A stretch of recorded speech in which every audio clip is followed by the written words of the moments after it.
പിതാവിൻ്റെയും പുത്രൻ്റെയും പരിശുദ്ധാത്മാവിൻ്റെയും നാമത്തിൽ ആമേൻ. സ്നേഹസാന്ത്വനം ശുശ്രൂഷയിലേക്ക് എല്ലാവർക്കും സ്വാഗതം. സന്ധ്യയായി, ഉഷസ്സായി, 33-ാം ദിവസം. ദാനിയേൽ പ്രവാചകന്റെ ഗ്രന്ഥം 14-ാം അധ്യായം 33 മുതൽ 38 വരെയുള്ള തിരുവചനങ്ങൾ. അക്കാലത്ത് ഹബക്കുക്ക് പ്രവാചകൻ യൂദായിലുണ്ടായിരുന്നു. അവൻ കറിയും പൊടിച്ച അപ്പവും ഒരു പാത്രത്തിലാക്കി കൊയ്ത്തുകാർക്ക് കൊടുക്കാൻ വേണ്ടി വയലിലേക്ക് പോവുകയായിരുന്നു. കർത്താവിൻ്റെ ദൂതൻ ഹബക്കുക്കിനോട് പറഞ്ഞു, നിന്റെ കയ്യിലുള്ള ഭക്ഷണം ബാബിലോണിലെ സിംഹക്കുഴിയിൽ കിടക്കുന്ന ദാനിയേലിന് കൊണ്ടുപോയി കൊടുക്കുക. ഹബക്കുക്ക് പറഞ്ഞു, പ്രഭോ, ഞാൻ ഒരിക്കലും ബാബിലോൺ കണ്ടിട്ടില്ല. സിംഹക്കുഴിയെപ്പറ്റി എനിക്കൊന്നും അറിഞ്ഞുകൂടാ. അപ്പോൾ കർത്താവിൻ്റെ ദൂതൻ അവനെ മുടിയിൽ പിടിച്ച് തൂക്കിയെടുത്ത് ബാബിലോണിൽ സിംഹക്കുഴിയുടെ നേരെ മുകളിൽ വായുവേഗത്തിൽ എത്തിച്ചു.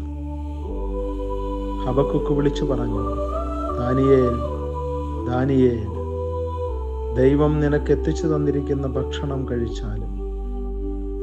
ദാനിയേൽ പറഞ്ഞു, ദൈവമേ, അങ്ങ് എന്നെ ഓർമ്മിച്ചിരിക്കുന്നു. അങ്ങയെ സ്നേഹിക്കുന്നവരെ അങ്ങ് ഉപേക്ഷിച്ചിട്ടില്ല. കർത്താവിൻ്റെ വചനം. ദൈവത്തിന് നന്ദി.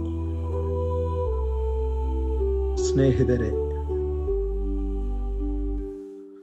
ദൈവത്തെ സ്നേഹിക്കുന്നവർക്ക് വേണ്ടി ദൈവം കരുതി വയ്ക്കുന്ന സ്നേഹത്തിൻ്റെ പ്രകടനമാണ് ദാനിയേലിൻ്റെ ഗ്രന്ഥം വിവരിക്കുന്നത്. ഹബക്കുക്ക് പ്രവാചകൻ ഒരിക്കലും ദാനിയേലിനെ കണ്ടിട്ടില്ല, ബാബിലോൺ അറിയില്ല, സിംഹക്കുഴിയെപ്പറ്റി ഒന്നും തന്നെ അറിയില്ല.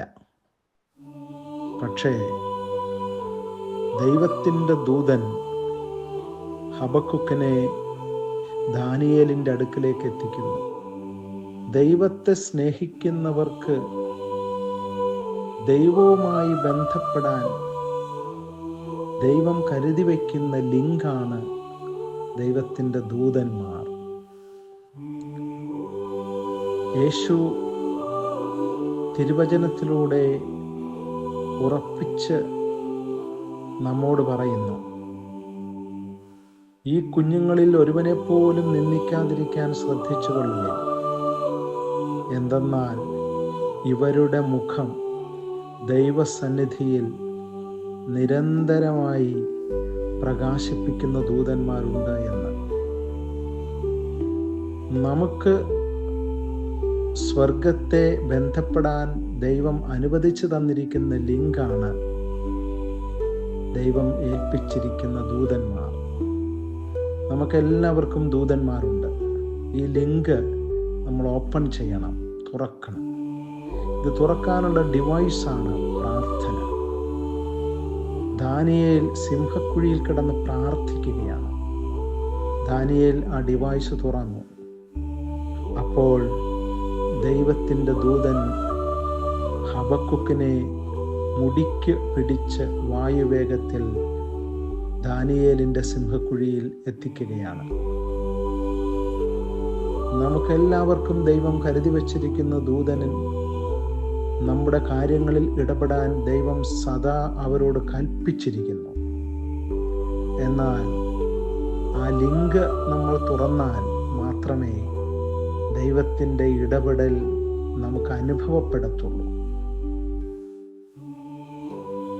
ദൈവത്തിൻ്റെ ഇടപെടൽ നിരന്തരം ഈ ഭൂമിയിൽ നടക്കുകയാണ്. ശാസ്ത്രം നമ്മെ പഠിപ്പിക്കുന്നു, ഈ വായുവിൽ നിരന്തരമായ തരംഗങ്ങളുടെ ചലനം നടക്കുന്നുണ്ട്.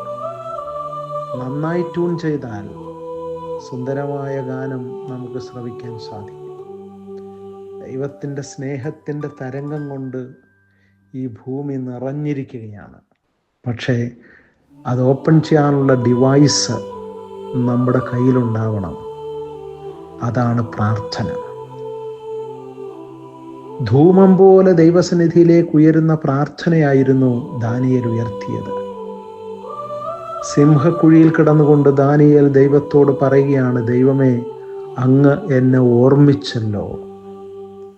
അതേ പ്രിയമുള്ളവരെ, ദൈവം നമ്മെ ഓർമ്മിക്കേണ്ടതിന് നമ്മുടെ ഡിവൈസ് തുറന്നു വയ്ക്കുക.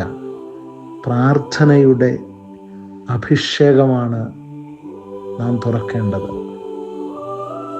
നാം അപ്രകാരം പ്രാർത്ഥിച്ചാൽ നമ്മുടെ പ്രാർത്ഥന ശ്രവിക്കപ്പെടും. ഈശോ ആവർത്തിച്ച് ഉറപ്പിച്ച് നമ്മോട് പറയുന്നു, നിങ്ങൾ എൻ്റെ നാമത്തിൽ പിതാവിനോട് ചോദിക്കുന്നതെന്തും പിതാവ് നിങ്ങൾക്ക് നൽകും.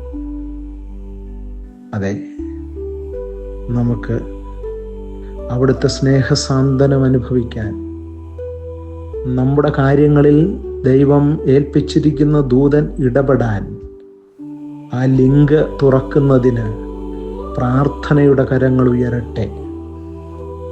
അങ്ങനെ നമുക്ക് വേണ്ടി ദൈവം കരുതി വച്ചിരിക്കുന്ന പരിശുദ്ധമായ അഭിഷേകത്തിൻ്റെ ആഹാരം കഴിക്കാൻ നമുക്ക് ഉണർന്ന് പ്രാർത്ഥിക്കാം. കണ്ണീരോടെ ദൈവസന്നിധിയിൽ കരങ്ങൾ ഉയർത്തി അവൻ്റെ നാമത്തിന് മഹത്വം കൊടുക്കാം. ആമേൻ. നമുക്ക് പ്രാർത്ഥിക്കാം.